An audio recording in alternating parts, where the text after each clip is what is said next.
വിദേശത്ത് തൊഴിൽ വാഗ്ദാനം നൽകി കോടികൾ തട്ടിച്ച ദമ്പതിമാരായ ചിഞ്ചുവും അനീഷും വീണ്ടും പിടിയിൽ. ജയിൽവാസം കഴിഞ്ഞ് പുറത്തിറങ്ങിയ ചിഞ്ചുവും അനീഷും വീണ്ടും തട്ടിപ്പ് നടത്തിയതായി പരാതി. സമൂഹ മാധ്യമങ്ങൾ വഴി പരസ്യം നൽകി 50 ലക്ഷത്തിലധികം രൂപയാണ് ഇവർ തട്ടിയെടുത്തത്. ന്യൂസ് മലയാളം വാർത്തയെ തുടർന്ന് നേരത്തെ പുനലൂർ പോലീസ് ഇവരെ പിടികൂടിയിരുന്നു. കൊല്ലത്ത് നിന്ന് ഷമീർ അബ്ദുൾ ചേർന്ന വിവരങ്ങളുമായിട്ട്. Shameer, good morning. അങ്ങനെ ഈ ആദ്യം ഒരു തട്ടിപ്പ് നടത്തി, അതിൽ പോലീസ് ഇടപെട്ടു, രണ്ടുപേരെയും പിടികൂടി, ജയിലിലായി. അതിനുശേഷം പുറത്തിറങ്ങി വീണ്ടും ഈ തട്ടിപ്പാണ്. സീതലക്ഷ്മി, ഗുഡ് മോർണിംഗ്. ഇതുമായി ബന്ധപ്പെട്ട് നമുക്ക് പറയാൻ, ഇവർ ഏതാണ്ട് 2 മാസത്തോളമായി ജയിലിലായിരുന്നു. ഈ ചിഞ്ചു ഈ ജയിലിലായപ്പോൾ തന്നെ നമ്മളൊക്കെ വിചാരിച്ചത് ഇവർ ഈ തട്ടിപ്പ് അവസാനിപ്പിക്കുമെന്നാണ്.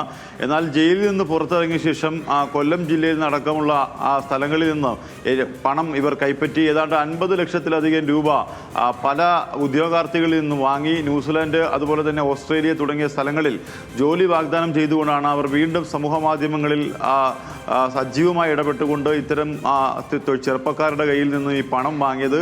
ഇതുമായി ബന്ധപ്പെട്ട് കൊല്ലം ഇന്റലിജൻസ് ACP അന്വേഷണം നടത്തുകയും ഇവരെ പിടികൂടുകയും ചെയ്തു. ഇവർ രാജ്യം വിടാനായി തീരുമാനിച്ചിരിക്കുന്ന സാഹചര്യത്തിലാണ് ഇത്തരത്തിൽ ഇവരെ പിടികൂടുകയും ചെയ്തത്. എന്തായാലും ഇന്ന് പുലർച്ചയോടുകൂടിയാണ് ഇവരെ കരുനാഗപ്പള്ളിയിൽ എത്തിക്കുകയും ചെയ്തത്.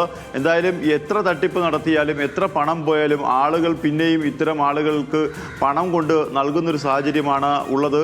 നമ്മൾ തന്നെ, ന്യൂസ് മലയാളം തന്നെ നിരവധി തവണ ഈ ചിഞ്ചു അനീഷിൻ്റെ തട്ടിപ്പ് നിരവധി വാർത്തകൾ ചെയ്ത ശേഷമാണ് ഇവരെ പുനലൂർ പോലീസ് 2 മാസം മുമ്പ് പിടികൂടുകയും ചെയ്തത്.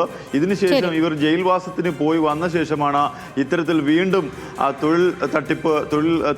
തൊഴിലില്ലായ്മ മുതലെടുത്തുകൊണ്ട് യുവാക്കളിൽ നിന്നും പണം തട്ടിയ ശേഷം ഈ രാജ്യം വിടാൻ ഒരുക്കിയത്. എന്തായാലും ഇവരെ കരുനാഗപ്പള്ളി പോലീസ് സ്റ്റേഷനിലേക്ക് എത്തിച്ചിട്ടുണ്ട്. വ്യക്തമാണ്.